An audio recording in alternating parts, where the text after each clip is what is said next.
Buenas tardes. Vamos a continuar con el programa de las jornadas en esta sesión de la tarde. Esperemos que sea lo suficientemente animada y compartida en los diálogos que luego estamos todos emplazados a realizar con Emilce Cuda. Quiero, en primer lugar, agradecer al Consejo Asesor la oportunidad de presentar este diálogo, me parece muy importante en el ámbito de las jornadas que conmemoramos y que está claramente vinculado al magisterio social del Papa Francisco. Como él mismo ha señalado, el gran tema es el trabajo. Un trabajo que cuida, un trabajo decente, añadiría yo, no cualquier trabajo. Parece inevitable reflexionar en este cambio de época del presente y del futuro de la pastoral del trabajo. A eso estamos emplazados. Una pastoral tan esencial para la tarea samaritana y evangelizadora de la Iglesia, que es más que transversal y que lo hace desde la luz del magisterio social que Francisco ha desarrollado con tanta intensidad y que se fundamenta en las enseñanzas acumuladas de sus predecesores, a los cuales les da continuidad y que ha renovado a través de sus principales textos y, sobre todo, en su acción pastoral. Hablamos de una teología del cuidado, aunque a veces no lo digamos, que lo ha llevado a comprometerse continuamente, en el caso que nos ocupa, con los trabajadores más humildes y sin derechos del planeta, y que nos emplaza a una pastoral que practica verbos esenciales como convocar, escuchar, compartir y practicar caminos juntos hacia un anhelo compartido de mayor justicia social. Creo que esto lo compartimos todos. Pero ¿esto qué quiere decir? Quiere decir tierra, que también implica hablar de los barrios y de las necesidades de las familias trabajadoras. Quiere decir techo, que viene a hablar del derecho a una vivienda, que es una exigencia humana esencial, que no se puede considerar como una mercancía, y que quizá requiera una mayor atención de esta pastoral y de la Iglesia. Y de trabajo, por supuesto que de trabajo, que es la clave del pontificado para el cuidado de la dignidad humana y para el cuidado de la casa común. En este diálogo que esta tarde nos ocupa, la pastoral del trabajo ha querido contar con Emilce Cuda, doctora en teología y actualmente secretaria de Estado del Vaticano en las tareas que marca la Pontificia Comisión para América Latina. Casi nada. Me permitirán, sobre todo Emilce, presentarla sin recurrir al extenso currículum y a su obra intelectual que se puede consultar fácilmente en Internet. Por lo tanto, yo no voy a extenderme en eso. Sí que prefiero destacar algunas características más cercanas, porque nos une una amistad,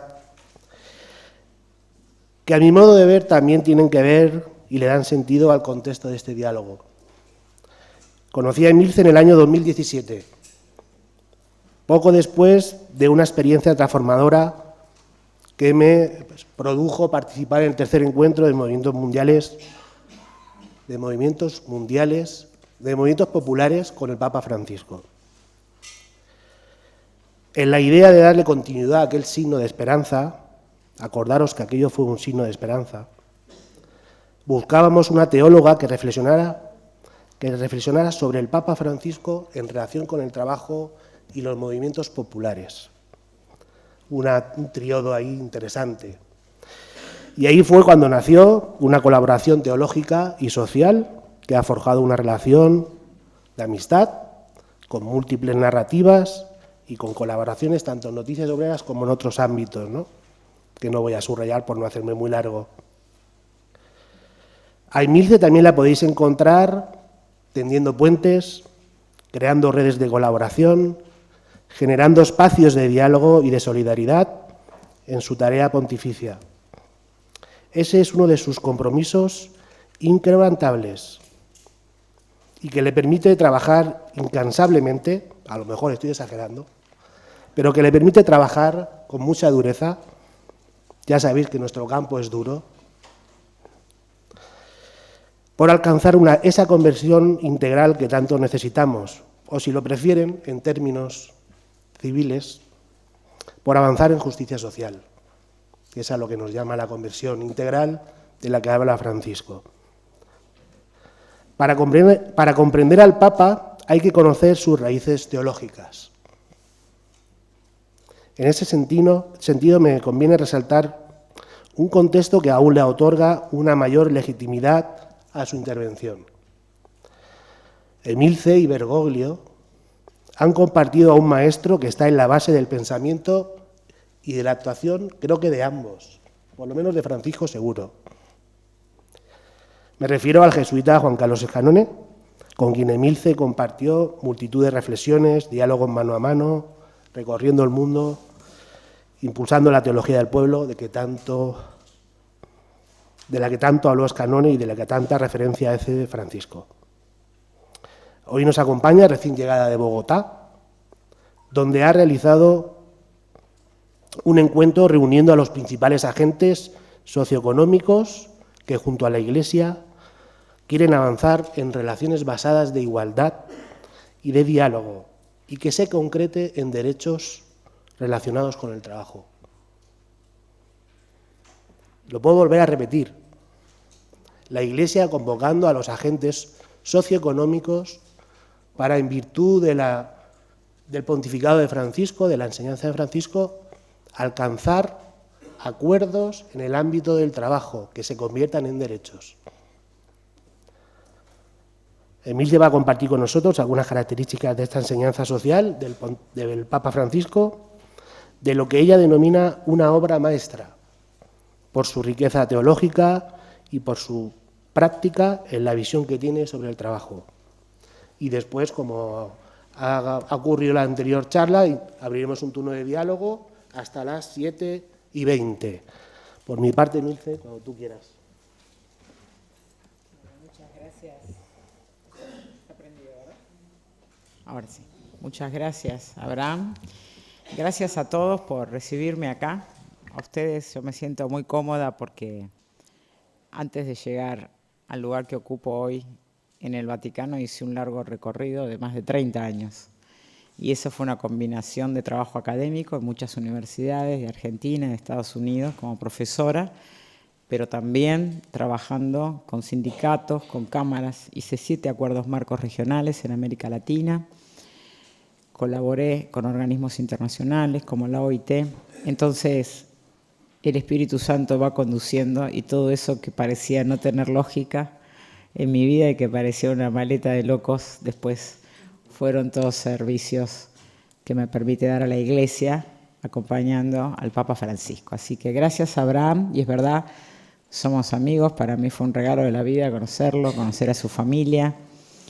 Hemos hecho juntos el primer experimento de eso en la ciudad de Rosario, en Argentina, que fue la primera mesa de diálogo social que organicé con Cachito Escanone, que fue mi maestro, con el que viajé incansablemente por el mundo.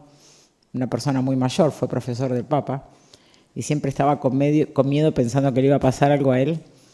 Y de tantos viajes terminó él empujando una silla de ruedas porque la que cayó redonda fui yo. Y esa era la fortaleza del padre Escanone. Así que gracias, Abraham, por el trabajo que compartimos juntos todos estos años y gracias a ustedes por estar acá. Además, este país que tiene vínculos tan fuertes con el mío de origen, con Argentina, entonces siempre me siento muy a gusto. Y además que tienen un modelo de organización laboral que no tienen todos los países del mundo. O sea, el convenio colectivo de trabajo no está regulado en todos los países del mundo. Los tribunales laborales no existen en todos los países del mundo. Y como no existen, cuando un trabajador y un patrón tienen un conflicto, terminan, por ejemplo, en tribunales comerciales, poniendo al mismo nivel actividades que son totalmente opuestas y a veces en condiciones de explotación. Entender qué es el convenio colectivo de trabajo y qué son los tribunales laborales es clave para entender el valor que tiene el trabajo organizado, para saber que de eso dependen las garantías sociales de los trabajadores y para ser conscientes, y ahora sí, como cristianos católicos, de que hoy más del 62% de la población mundial activa trabaja, pero no en relación de dependencia. Por lo tanto, están fuera, como dice el himno nacional de mi país, de los laureles que supimos conseguir. O sea, la mayor cantidad de nuestros trabajadores, de nuestros compañeros trabajadores, no saben lo que es un convenio colectivo de trabajo, no saben lo que son los derechos sociales ni las garantías sociales, y por eso las recomendaciones 202 y 204 de la OIT de invitarnos a ser solidarios para creativamente, como dice el Papa Francisco, pensar de qué modo crear nuevas organizaciones para poder incluir a esa gente. Todo esto que seguro los que están acá lo saben, y los que están en Argentina, en Brasil, en Estados Unidos, Italia, Inglaterra, Irlanda y no sé cuántos países más. Porque el modelo ese de organización sindical no está en todos los países. ¿Por qué digo esto? Porque hay que situarse. A veces damos por entendido de que todo el mundo sabe de lo que estamos hablando y la gente no sabe de lo que estamos hablando. Porque esos modelos de organización política fueron posibles en donde hubo un modelo industrial avanzado, un modelo de una economía industrial avanzada, donde el trabajador se convierte en obrero, está 6 días a la semana, 8 horas por día juntos y empiezan a darse cuenta que la injusticia que padecen no es un castigo divino, sino que es una consecuencia de relaciones sociales, situaciones sociales. La mayoría de la gente no conoce esto. Algunos países, que son los que mencioné, lo conocen. Nosotros, ustedes y yo, venimos de esos países. Alessandra también, Italia es un país así, pero no todos. Entonces, eso hace que no se comprenda muy bien, por ejemplo, qué significa el diálogo social, que es uno de los puntos centrales de la Fratelli Tutti. No se entiende qué es. Y de eso me gustaría hablar, no para darles una clase, porque ustedes saben más que yo de todas estas cosas, pero aprovechando que tenemos una cámara ahí, quizás otras personas pueden escuchar esto y sumarse. Pero antes de entrar en el tema, en continuidad con lo que dijo la doctora Alessandra Esmerilli, a mí me gusta llamarla doctora y no hermana, porque ella es una doctora. Ella es una economista, como leyeron su currículum. Una doctora en economía que estudió en universidades públicas y que hoy está ocupando un cargo en la Curia Romana. Eso no es algo común. Y quiero destacar esa parte de ella, porque también habla bien de mí. Digo esto porque invitaron 2 mujeres. Podrían haber invitado 2 cardenales, 2 obispos.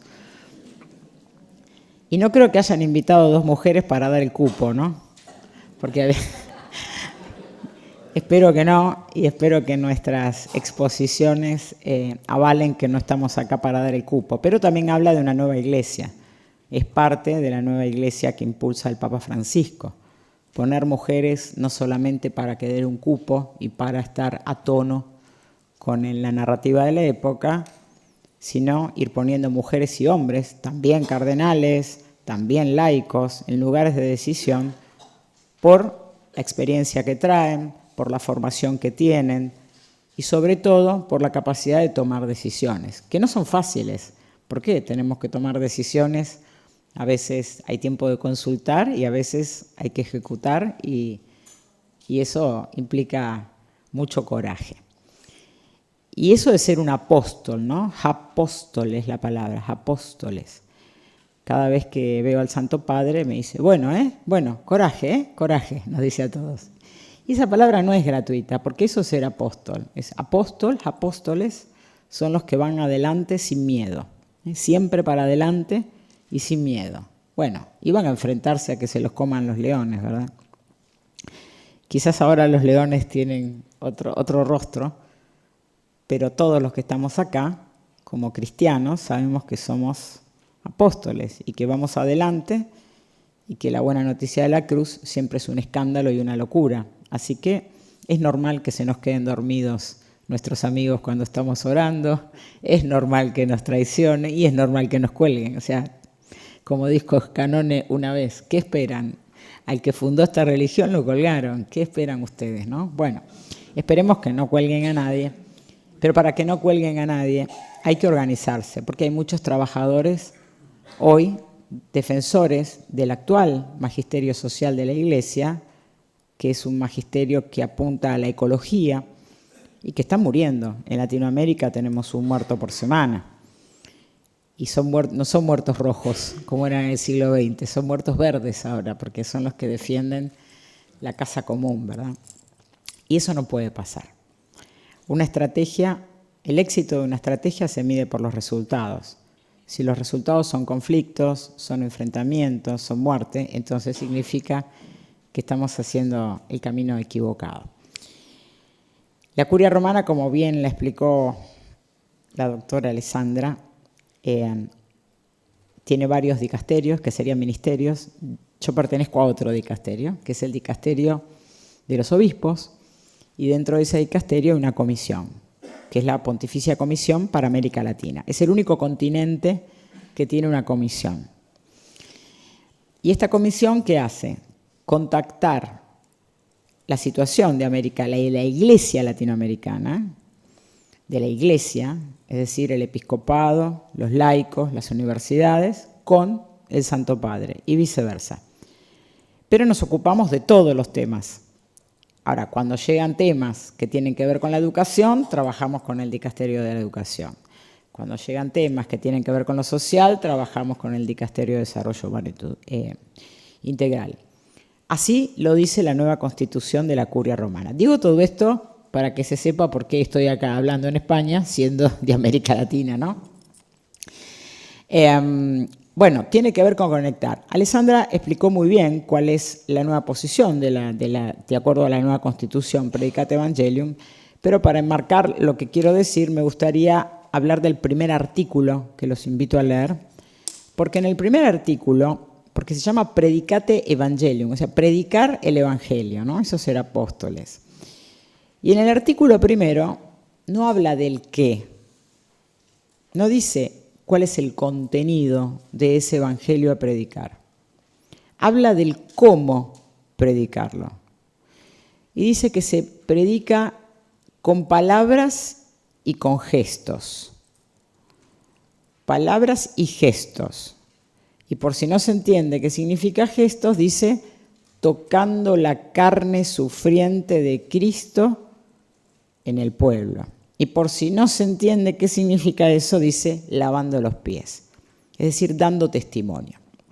Por lo tanto, desde la posición que me dio el Santo Padre, que es América Latina y construir puentes, así lo dice, construir puentes, la misión de la CAL es construir puentes de inclusión, de reconciliación y de fraternidad, y yo lo dividí en 3 puentes. Los puentes de inclusión a través de las universidades, los puentes de reconciliación a través del trabajo y los puentes de fraternidad a través de grandes ciudades.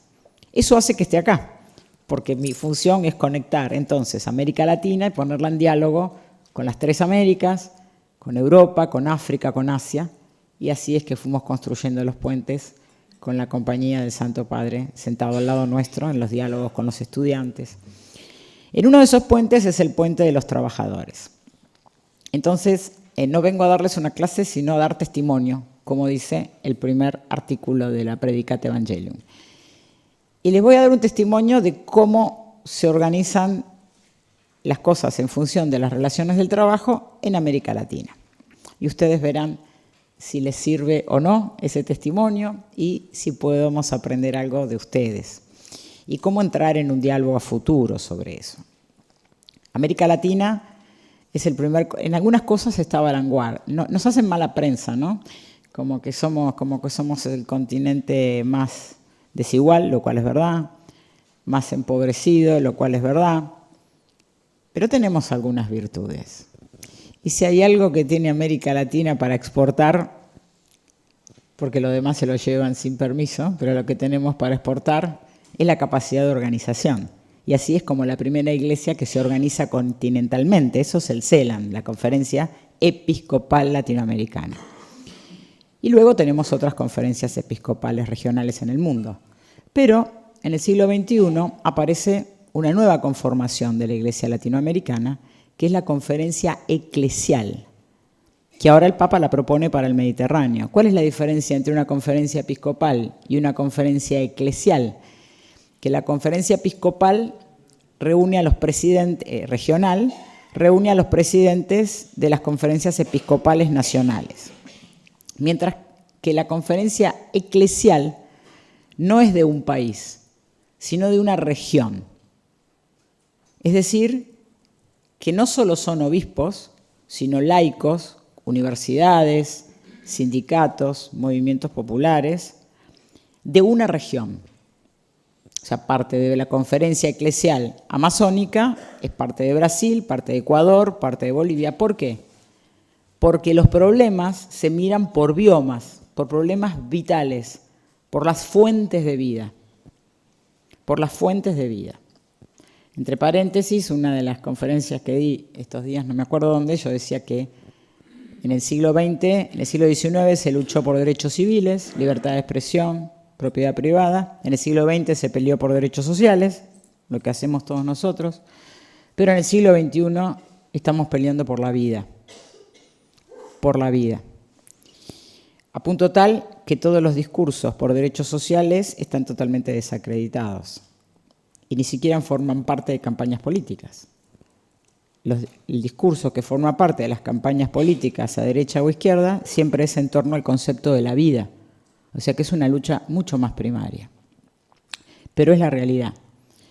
En función de eso, la Iglesia latinoamericana se organiza alrededor de la vida, de las fuentes de vida, que son el agua, que son los minerales y que son el pulmón de la humanidad. Y empiezan a trabajar juntos todas las organizaciones territoriales. Pero para eso tienen que estar organizadas. Entonces, para retomar esto al final, pero ese es el marco del que quiero hablar, contar esta experiencia, me gustaría un poco hablar, no voy a hablar del trabajo porque lo explicó muy bien Alessandra, la importancia del trabajo dentro del pensamiento cristiano y sobre todo católico. La doctrina social de la Iglesia es el gran monumento que deja el catolicismo en esta modernidad. O sea, todos los imperios dejan monumentos de piedra. El catolicismo deja su monumento en la modernidad, que es la doctrina social de la Iglesia, y que es envidiable. Y que como habla de la coyuntura, por supuesto, se va actualizando en el tiempo. Entonces, cuando hoy tenemos un magisterio social promulgado por el actual Papa Francisco, pero en el cual colaboran y empeñan su vida toda la curia romana y todas las iglesias particulares, esperamos, es un magisterio que es continuidad con la doctrina social de la Iglesia. La doctrina social de la Iglesia, no el pensamiento social, la doctrina social de la Iglesia nace en función de la situación calamitosa y urgente de los trabajadores al comienzo de la Revolución Industrial. Así lo dice el punto 1. Y en ese documento, el Rerum Novarum, justamente estoy repitiendo un poco algo de lo que dije ayer, pero no es el mismo público, algunos quizás. En ese mismo documento, en ese momento, se adjudicaba esa situación al egoísmo de los patrones. 200 años, hoy, casi un poco, 150, sí, ya no se habla del egoísmo de los patrones. En Evangelii Gaudium dice que la causa es un sistema económico que mata. Esto es un paso muy grande. Esto es un paso muy grande. Es hablar de un sistema. Recordemos que Juan Pablo II habla de la forma estructural del pecado.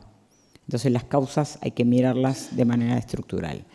Si lo pensamos así, baja bastante el tono del conflicto en un contexto actual donde las campañas presidenciales se ganan con una agresión a la persona, algo que cuando yo estudiaba en la universidad era totalmente descortés, ¿verdad?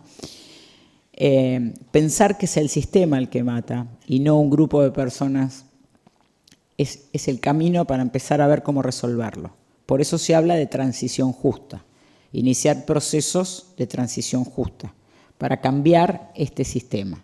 Y para eso se necesita de todos, tutti, tutti, tutti, como dijo el Papa en el encuentro mundial de la juventud en Lisboa. Es importante esto para entender que no estamos hablando de la teología del pueblo, que no estamos hablando del magisterio de Francisco, porque todos los genitivos después son fáciles de desacreditar. Si esta es la teología de la liberación, entonces eso no es teología. Si esta es la teología del pueblo, entonces eso no es teología. Si esta es la doctrina social de la ecología, eso no es la doctrina social. No, no es la teología del Papa Francisco, es la teología.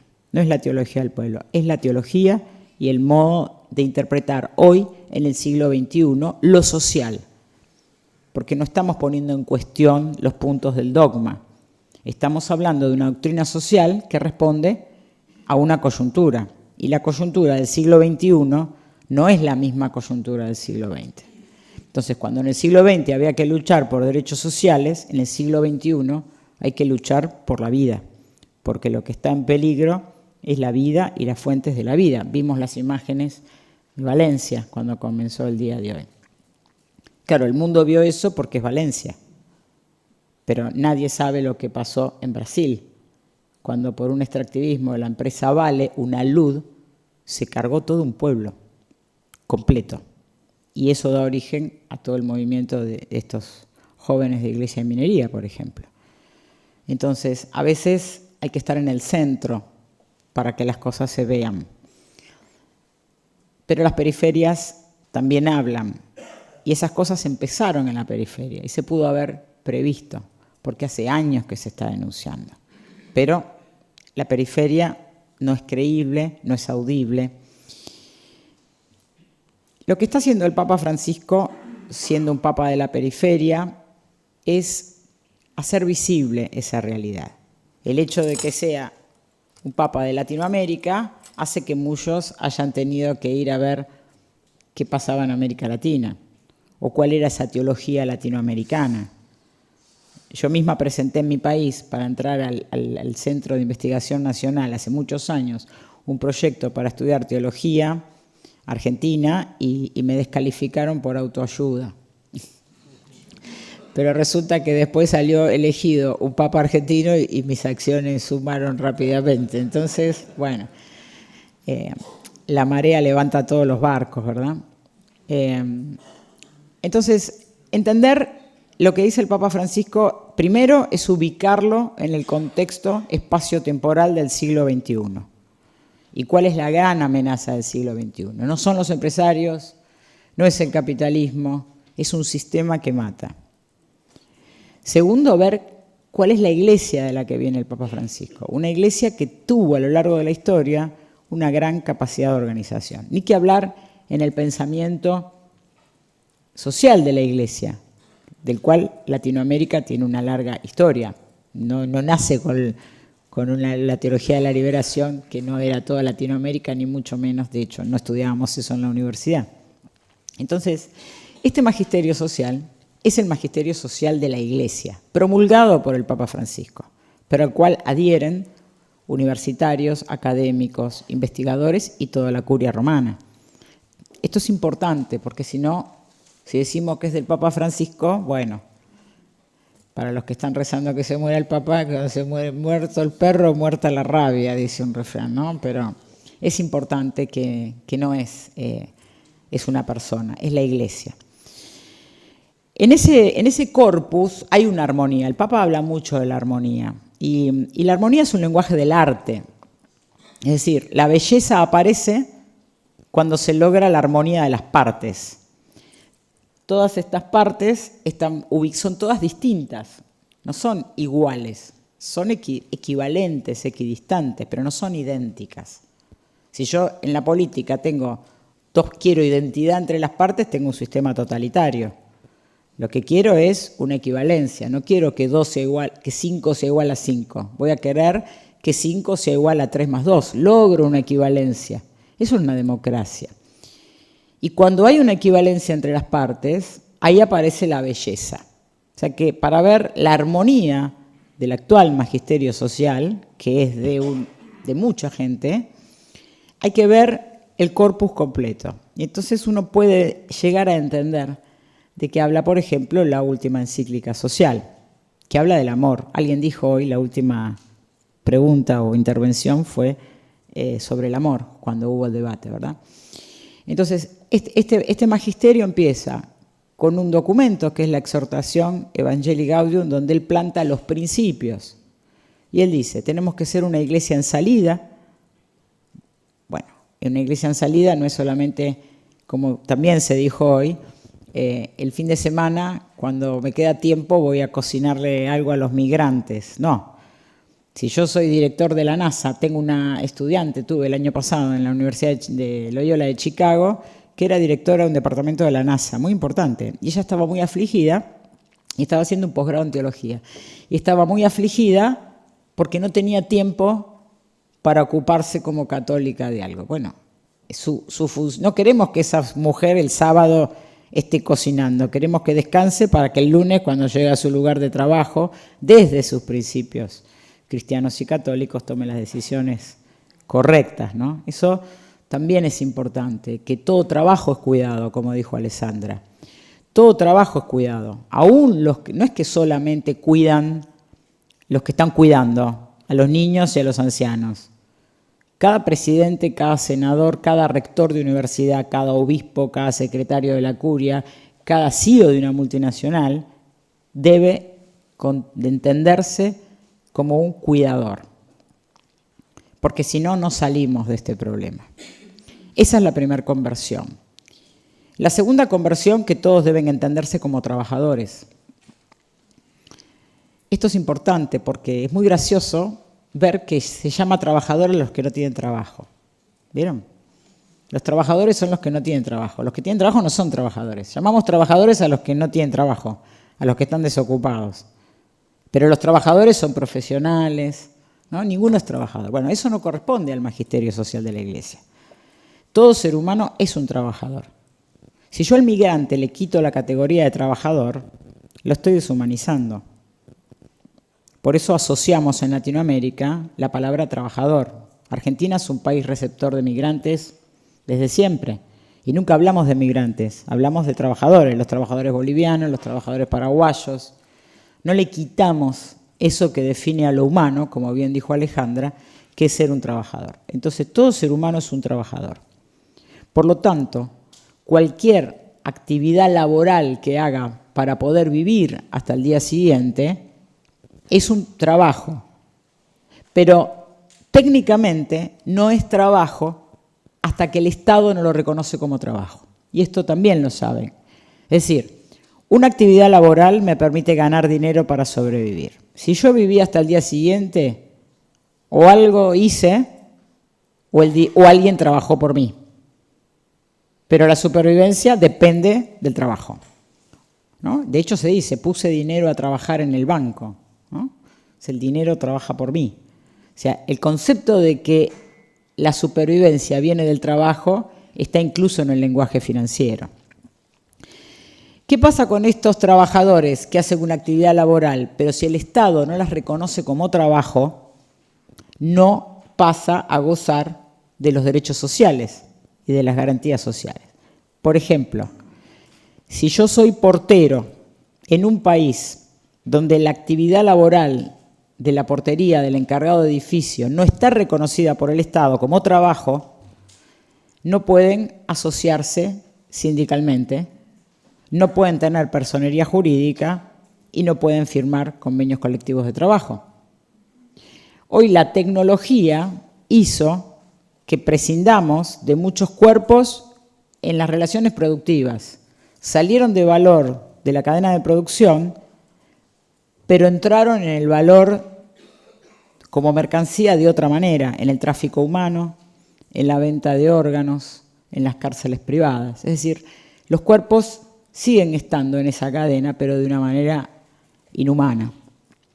No vamos a hablar de eso, pero es importante entender qué pasa con estos cuerpos que se han convertido en una nueva mercancía.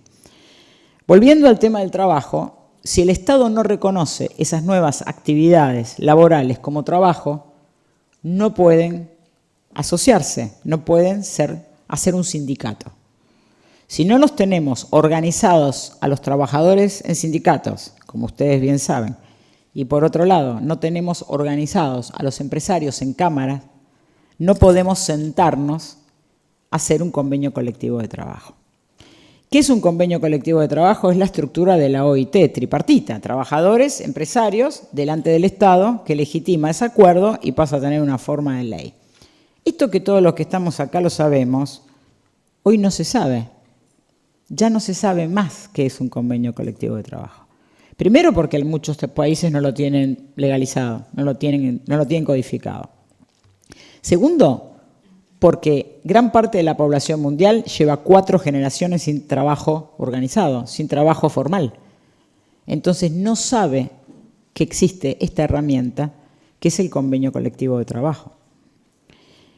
Entonces no entienden qué dice la Fratelli Tutti. Porque así como en Evangelii Gaudium el Papa nos dice que tenemos que ser una iglesia en salida, y una iglesia en salida no es ir el fin de semana a ayudar al necesitado, es ir a las periferias.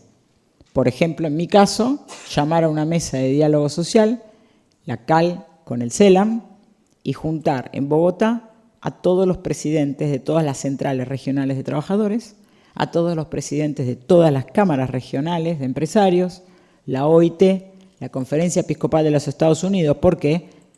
Porque la migración es norte-sur, no solo de las personas, sino de los recursos naturales. Y eso lo podemos hacer los que tenemos trabajo organizado. A eso se llama trabajo organizado, es decir, aquellos que tienen una personería jurídica se pueden sentar a firmar un contrato. Pero eso somos cada vez menos, cada vez menos. Lo que empieza a surgir son los que conocen, como acaba de mencionar Abraham, los movimientos, lo que llaman movimientos populares. Bueno, movimientos populares es en el horizonte, porque en la realidad la mayoría son unidades económicas. Es decir, son personas que se juntan, o nos unimos o nos hundimos. Esa frase del Papa es lacónica y el trabajo de todos nosotros es explicarla. ¿Qué significa nos unimos o nos hundimos? Nos organizamos. Al principio estas personas, ante la amenaza de muerte, se unen para salvarse. Y la primera unidad es una unidad económica. En el mejor de los casos es una unidad productiva. Son muy pocos. O sea, se unen para producir algo, son muy pocos. Hablando del continente latinoamericano, ¿verdad? Y centroamericano. La mayoría son mesas de dinero. Es decir, que lo que tenemos es un desplazamiento de la financiarización del dinero que puede entrar en el mercado, porque hizo los circuitos legales, y por otro lado, una gran masa de dinero en los continentes periféricos, de dinero que no puede entrar en ese mercado financiero. Entonces hay una financiarización de la base, que como en el Mercader de Venecia, la garantía no es una propiedad, sino un cuarto de libra de carne cercano al corazón. Es decir, que si uno no lo paga, le va la vida o la vida de los hijos, ¿no? Esa es la situación de gran parte de la población mundial hoy. El Papa dice que hay que ir a las periferias. Una iglesia en salida es ir en el campo del trabajo, por ejemplo, es cómo ayudamos a estos compañeros. Estos compañeros que empiezan con una unidad económica, en algunos casos han pasado de ser una unidad económica a un movimiento popular. Cuando hablamos de movimiento es porque la lucha deja de ser por comida y empieza a ser por derechos. Y entonces, algo que hablaba Alessandra del cuidado, el cuidado para el Papa Francisco es institucional, es decir, es la solidaridad. La solidaridad, como todos sabemos, uno de los 4 principios de la doctrina social de la Iglesia, no es dar lo que me sobra a mi vecina. La solidaridad es la organización que en lugar de luchar por comida, pasa a luchar por derechos, es decir, que una necesidad sea reconocida por el Estado bajo la forma de ley y se convierte en un derecho. Ese es un paso difícil. Entender, pasar de una unidad económica de supervivencia a un movimiento popular que va a utilizar los instrumentos de la política y del Estado para poder tener una vida digna, es algo muy complejo. Es fácil para los que tuvimos una historia de sindical, cameral, de convenios colectivos, pero eso cada vez es más desconocido en el mundo.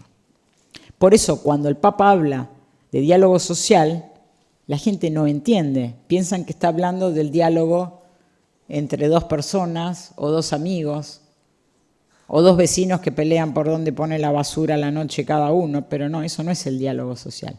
El diálogo social supone una comunidad organizada.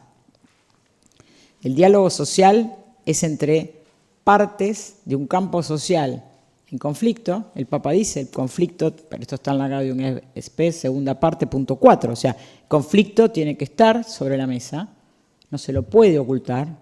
Es como tener un niño con fiebre y darle termofren y no ir al médico a ver cuál es la causa de la fiebre. A mí me causa gracia cuando veo que de los países importantes van a América Latina a enseñarle técnicas tipo kindergarten para que no se peleen. Cree que la gente se pelea porque no sabe dialogar. No. El diálogo social es otra cosa. Son dos partes en conflicto, organizadas, a través de sus delegados, se sientan en una mesa, todos ustedes lo saben, y tratan de llegar a una negociación. El Papa mismo lo dice, en una negociación hay que ir a una negociación sabiendo qué puntos voy a ceder y qué puntos voy a aceptar. Eso es ordenado, eso es civilizado, eso es garantía de la democracia y eso es garantía de la paz social. De eso habla Fratelli Tutti, eso es el diálogo social. Ahora, para llegar a eso, el Papa Francisco no solamente habla de una iglesia en salida, de una iglesia como hospital en campaña, sino que da los 4 principios, que no los inventa él, y que sí tienen su origen en un modo de hacer filosofía y teología latinoamericana, donde el punto de partida es la realidad. El punto de partida es la realidad. Conocer la situación, es el ver, juzgar y obrar, ver la situación, analizarla. El punto de vista jesuita dice discernir, cuando es el buen espíritu el que me lo está diciendo, o cuando es el mal bajo especie de bien, diría un jesuita, que me está engañando. Discernir y ir a la acción. La conclusión en el siligismo práctico es la acción, tomar una decisión. Bueno, ese punto de partida, que es la realidad, el Papa ahora habla de la escucha, ¿no? Escuchar es otro modo de hablar de este método de Lonergan, del ver, juzgar y obrar. Lonergan para los jesuitas, pero es el método de la filosofía y la teología latinoamericana.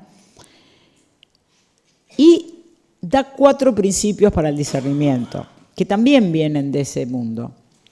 Y nosotros podemos resolver el problema de la crisis ecológica, que es socioambiental. Ayer corregía a un periodista que me hizo una nota y había puesto crisis ecológica y socioambiental. Dije, no, crisis ecológica socioambiental. Es una crisis que no habla de la economía, del economos, sino del ecologos, de una nueva narrativa, de una nueva conversión sobre la casa, porque tenemos una crisis que es social y ambiental. Y la causa de la crisis ambiental es social, un sistema productivo donde el salto cualitativo de la tecnología no solo deja personas sin trabajo, sino que está produciendo desastres naturales que todos conocemos. Entonces, ese problema, ese caos que genera este salto tecnológico, que ya ocurrió en otros momentos de la historia, no es la primera vez que pasa, que un salto tecnológico deja sin efecto todas las formas políticas, económicas, bélicas, que eran funcionales a ese momento tecnológico. O sea, el sistema republicano y democrático, la República moderna, aparece en función de la revolución industrial. Pero cuando esa revolución industrial se convierte en otra cosa por un salto tecnológico cualitativo, obviamente las formas políticas, económicas y bélicas que respondían a ese contexto ya no sirven. Entonces, querer poner vino nuevo en odres viejos ya sabemos que no es así. Entonces, hay que pensar nuevas formas para la política, nuevas formas para la economía, nuevas formas para la educación. Lo único que se mantiene constante, como dijo un gran teórico de la política, es la religión y la lengua. Por eso la nueva frontera es la lengua. Por eso un influencer en Ecuador puede dar vuelta a las elecciones en España, porque es la lengua y porque la tecnología favorece eso. Esa es una constante. Volviendo a esos 4 principios y a esta crisis ecológica, nosotros podemos tener muchas soluciones para esta crisis ecológica. Hay muchas propuestas. Está la propuesta de la economía ortodoxa, está la propuesta de la economía heterodoxa, pero los católicos, con nuestro magisterio y a través del Papa Francisco, hay 4 principios que pone para el discernimiento. Uno, y no siempre vamos a ver las soluciones en la doctrina social de la Iglesia, generalmente vamos a buscar soluciones en contextos liberales, ya sea de derecha o izquierda. Un contexto liberal que es funcional cuando hay pleno empleo. Fuera del pleno empleo, por ejemplo, la política partidaria no es posible, porque no hay modo de organizar un partido si las personas no están 6 días a la semana juntas 8 horas y empiezan a ver que su desgracia no es culpa de que Dios me está castigando, sino que hay un desequilibrio en las relaciones productivas. Entonces, eso favoreció la política partidaria del siglo XX. El desempleo estructural impide esa política de partidos, por eso aparece la política de movimientos. Esto es importante entender, porque lo que parecía un delirio de países bananeros latinoamericanos resulta que ahora está en los primeros países del mundo, ¿no? Bueno, ¿por qué se dio allá primero que acá?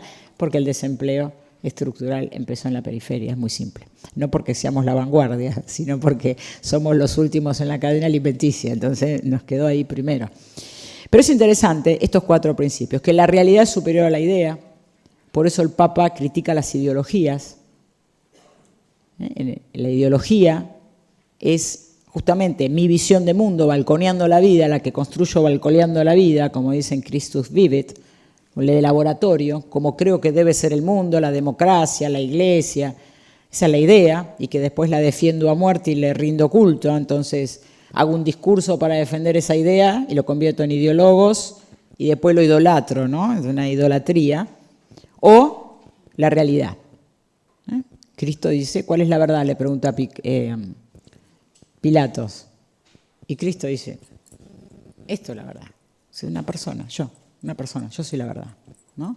O sea, la verdad no era un contenido, era lo concreto, la encarnación. De todos modos, la pregunta de Pilatos es muy compleja, porque no está preguntando metafísicamente qué es la verdad. Lo que está diciendo irónicamente es, ¿qué es la verdad? O sea, la verdad finalmente es una construcción. Entonces, esto es interesante para entender por qué la realidad es superior a la idea. Es entender cuál es la realidad hoy del mundo del trabajo. El otro principio, el todo es superior a la parte. El todo es superior a la parte.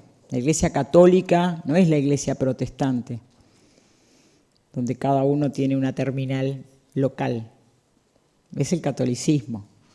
Somos una realidad que atraviesa las fronteras geopolíticas. Tenemos un pontífice, tenemos una organización. La Iglesia es una organización comunitaria. El Papa lo ha dicho en sus homilías a partir del 2019, lo dijo de una manera así muy metafórica como habla él, los discípulos estaban muertos de miedo porque matan a su maestro y se unen por temor. Como diría Borges, no nos une el amor sino el espanto, es un famoso poema de un escritor argentino, pero más allá de que no los unía el espanto sino el amor, pero es el miedo los que no tienen ahí, y empiezan a caminar juntos. No piensan una estrategia, empiezan a caminar y tácticamente van viendo. Claro, 2000 años después podemos explicar cuál fue la estrategia. Esto es al revés de lo que nos enseñan en los máster de economía, ¿no? O sea, meta, objetivo, estrategia, pues no es así. Ni siquiera los empresarios actúan así. Aún para hacer grandes procesos de acumulación, la realidad es superior a la idea.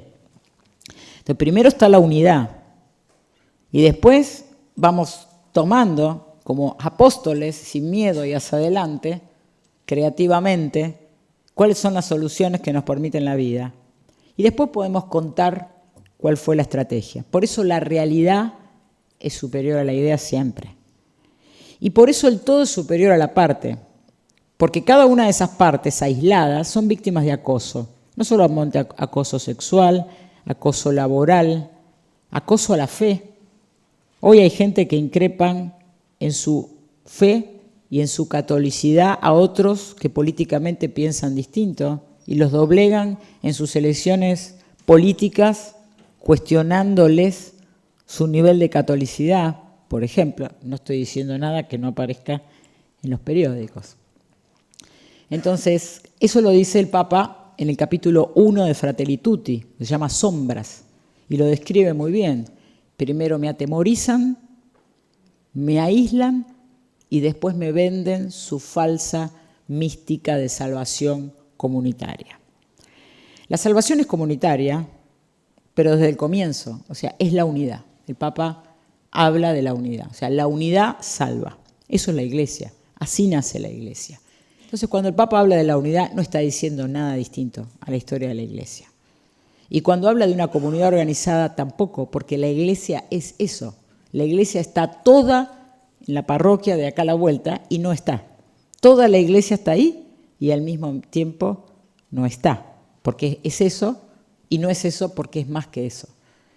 Eso es una estructura que es global y que se pretende que sea una gran comunidad de comunidades, porque una comunidad organizada no es una comunidad bien organizada. Eso lo llama el Papa individualismo comunitario. Una comunidad organizada es una red de comunidades.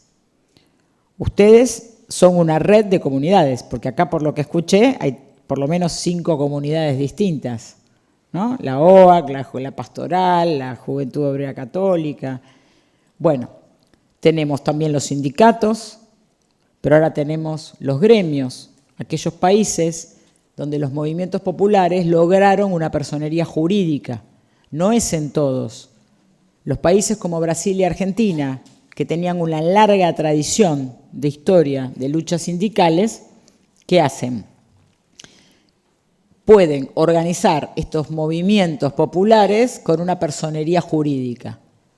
Entonces, se está tratando de que puedan acceder al convenio colectivo de trabajo. Pero para eso lo pueden hacer porque saben técnicas de negociación. Pero a todas las otras comunidades que se juntan por temas ecológicos en África, en Asia, en Latinoamérica, no saben técnicas de negociación. Entonces, los están matando. Entonces, yo creo que hay un gran trabajo solidario que se puede hacer entre las comunidades organizadas, que todos son trabajadores, todos somos trabajadores, y otras comunidades organizadas de Latinoamérica, de Norteamérica, de África y de Asia, que es lo que dice el Papa, una cultura del encuentro. No se trata que uno le enseñe a otro, pero sí de escucharnos, de aprender nuevas técnicas que no sabíamos, de sensibilización y sobre todo de llevar adelante eso que denuncia Laudato Si, que es una crisis ecológica socioambiental, pero que dice cómo hacerlo en Fratelli Tutti. Es decir, Fratelli Tutti sería la parte operativa de la primera encíclica, que es Laudato Si. Y ahí lo dice muy simple. Para tener un estilo de vida con sabor a evangelio, así comienza, que sería la democracia, tenemos que ir al subsuelo del planeta. Los líderes salen del subsuelo del planeta. Es uno de ellos que va a mostrar el camino. Son cosas concretas, es la organización comunitaria, una comunidad de comunidades organizadas. Y acá termino. Yo dejo abierto las puertas para, como dijo Alessandra, nosotros no interferimos en los territorios, lo que hacemos es escuchar la demanda territorial y a partir de eso colaborar consiguiendo los fondos, buscando la conexión con los distintos dicasterios para que eso se lleve adelante. Yo creo, como hablaba ayer con el obispo encargado de la pastoral del trabajo de España, porque siempre trabajamos con los obispos, en nuestro caso que somos la curia, ver de qué manera hacer simplemente una transferencia de conocimientos, un diálogo. Abraham ha venido de Argentina y yo vengo acá y todos podemos cruzarnos y creo que eso sería realmente mostrar un dinamismo de una iglesia en salida, de una iglesia colaborativa y de una verdadera comunidad eclesial. Gracias.